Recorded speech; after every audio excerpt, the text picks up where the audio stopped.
Coucou tout le monde, je viens aujourd'hui pour vous parler de la 34e et 35 semaine d'aménorrhée. Je vous avais laissé au début du troisième trimestre où on avait fait l'écomorphologique, tout était nickel.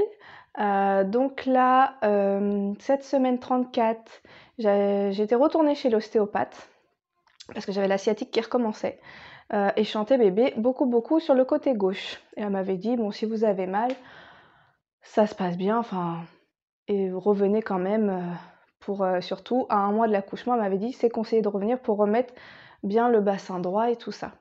Donc du fait que j'avais mal, j'ai dit allez hop, on en profite, ça fera les deux en un. J'y suis allée, tout s'est bien passé, elle a pris le temps. Effectivement, il était très à gauche. C'est vrai que moi je sens beaucoup ses fesses sur le côté gauche en haut. Et donc là, elle me a un peu manipulé pour qu'il soit un peu plus au centre. Au cas où, s'il arrivait plus tôt, au moins il est un peu plus en direction de la sortie.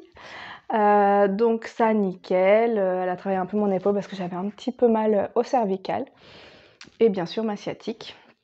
Chose qui d'ailleurs, j'aime jamais quand elle fait ça, mais bon, elle croise les jambes d'un côté et après elle vous tourne de l'autre côté pour remettre tout droit. Enfin, j'aime pas trop, j'ai toujours peur avec le bébé quand il y a des torsions comme ça. Mais bon, au final, hein, c'est ce qu'elle fait. Donc nickel, ça s'est bien passé. Et le soir même, ouais, parce que ça, j'y ai été le matin tôt, j'y étais à 10h. La journée, nickel. J'ai essayé de pas faire trop d'efforts, de trop porter. Et le soir, eh bien là, j'ai été pliée en deux.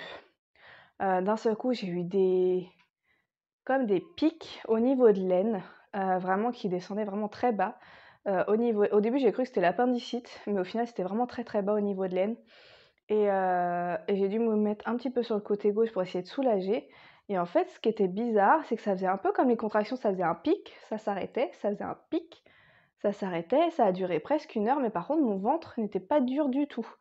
Donc je me suis dit, c'est pas des, enfin pour moi, c'est pas des contractions. Après, vous me direz, moi j'avais l'impression que non, sauf qu'au bout d'une heure, bah, ça commençait à me prendre derrière, dans le dos, sachant que pour ma fille, j'ai eu les contractions vraiment qui portaient à l'arrière, sur le dos. Donc je me suis dit, mince, c'est peut-être en fait des petites contractions, ou ce qu'on appelle les contractions de Braxton.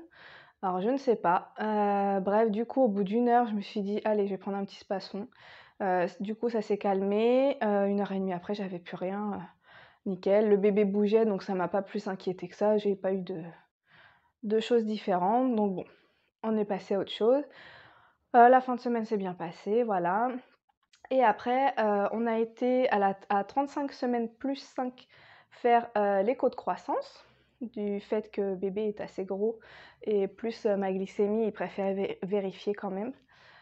Donc là, on nous annonce que c'est effectivement un beau bébé. Donc ils mesurent, quand ils font l'écho de croissance, c'est rapide, hein, c'est vraiment pas l'écho morpho. Je crois qu'en un quart d'heure, 20 minutes, vraiment, c'était fait, hein. Plus toutes les questions qu'elle m'a posées avant. Elle a regardé, bien sûr, mon petit cahier où je note ma glycémie, qui était bon. Donc, du coup, elle m'a dit, on reste comme ça. Pas besoin de rajouter d'insuline ou quoi que ce soit. Elle m'a donc fait l'écho, où là, elle a mesuré le périmètre crânien. Elle mesure le ventre et le fémur. Et avec ces 3 mesures, elle vous dit à peu près le poids. Donc là, ils l'ont estimé à 35 plus 5 à 3,50 kg. Donc toujours en haut des courbes, mais pas au-dessus de la courbe. Donc nickel, pas de déclenchement de prévu parce que c'est ça un peu qu'on avait peur. C'est vrai que ça peut être pratique un déclenchement parce que vous savez quand vous accouchez, tout est nickel, surtout quand on a un premier enfant, on peut s'organiser. Mais moi, je sais qu'on m'a toujours dit qu'un déclenchement, bah, les contractions étaient plus intenses. Du fait que j'aimerais bien essayer d'attendre au maximum avant d'avoir la péridurale, voire ne pas l'avoir. Sachant que pour ma fille, c'est ce que je voulais faire et je n'ai pas pu, hein. Franchement, j'ai eu presque 30 heures de travail pour ma fille. Je vous ferai une vidéo d'ailleurs sur l'accouchement de ma fille. Ça a été très long, mais super accouchement quand même, hein. Franchement, si là ça doit se refaire comme ça, et bah ça sera super. Donc du coup, éviter le déclenchement, c'était bien. Donc pour le moment, pas de déclenchement prévu. J'ai rendez-vous je crois que c'est à la 37e semaine d'aménorrhée avec la sage-femme de l'hôpital, où là, pareil, elle va remesurer, vous savez, le ventre. regarder le poids, tout ça. Donc là, on verra d'ici là, mais je pense pas franchement à un déclenchement. Ça m'étonnerait. Au final, c'est nickel, ça se passe bien.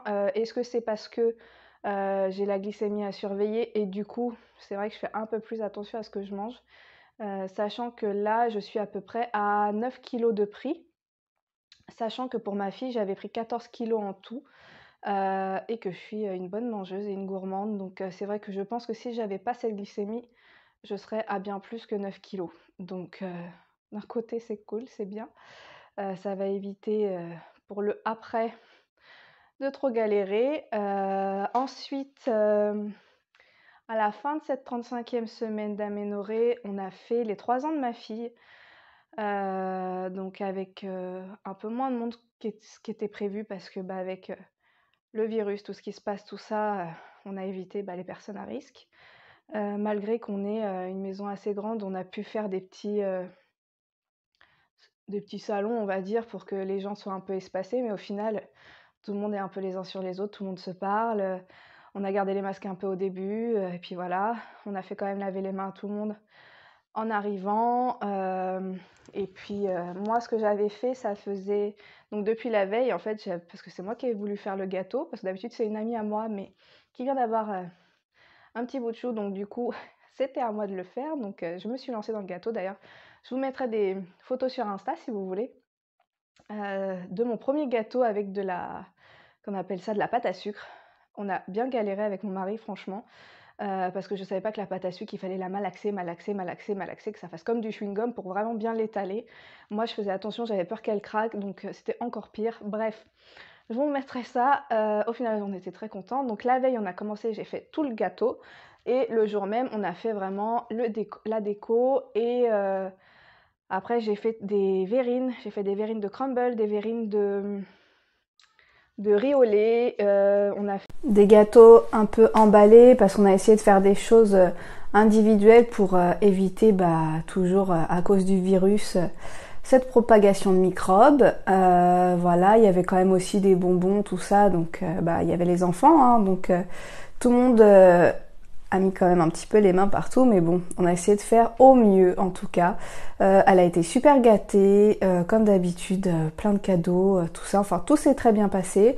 Moi j'étais fatiguée, forcément ça faisait depuis la veille qu'on n'arrêtait pas de tout préparer, sachant que on prépare effectivement les gâteaux, mais on prépare aussi la maison. Malgré qu'on sait que ça va être sali, qu'il y a du monde, on veut que tout soit nickel, hein, forcément quand les gens viennent chez vous. Donc voilà, mais bon, ça s'est bien passé. Le soir fatiguée, mais j'ai pas eu de contraction, rien, enfin vraiment nickel. Voilà, le lendemain, Abigail reprenait l'école parce que du coup le goûter c'était un dimanche midi, enfin après-midi. Donc le lundi, il faut savoir qu'elle mange pas à la cantine.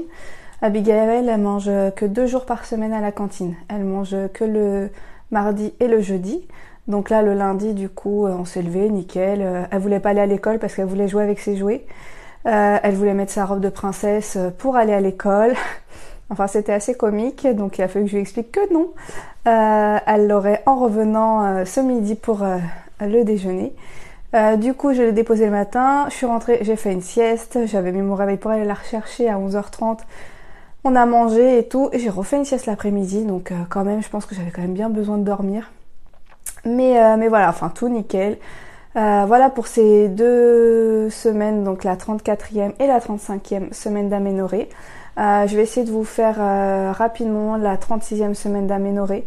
Comme ça, après, on sera vraiment à la bonne semaine quand je vais tourner. Donc ça sera quand même mieux. Et au cas où que bébé arrive plus tôt, au moins on sera bien au niveau du timing.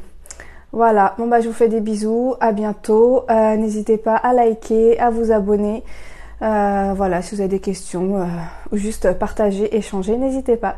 Des bisous, bye bye.